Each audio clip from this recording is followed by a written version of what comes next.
People who live in several west and northwest side neighborhoods on edge today after a group of attackers pull off more than a dozen armed robberies in just 2 hours, and in some cases pistol whip their victims.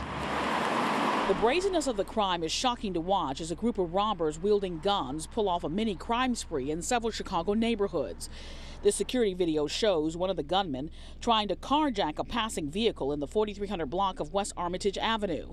Unsuccessful, he turns his attention to a person walking down the street, while the other gunman appeared to rob another person inside a nearby laundromat.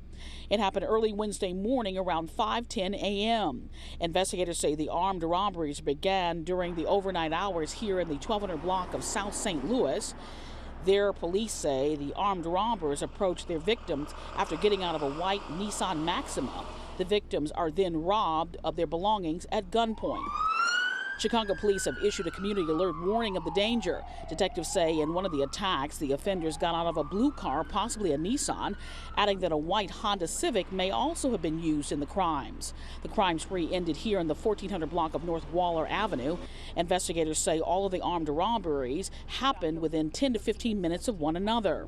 It appears the same group of offenders may be responsible for the robbery spree. In several of the attacks, the victims were struck in the face with a handgun. Chicago police say in an additional incident, one of the armed robbers pointed a gun at one of the victims who had just witnessed a robbery, then ran them down an alley and eventually robbed them too. So far, no one is in custody and no arrests have been made. Watch breaking news on YouTube. Subscribe to ABC7 Chicago Eyewitness News.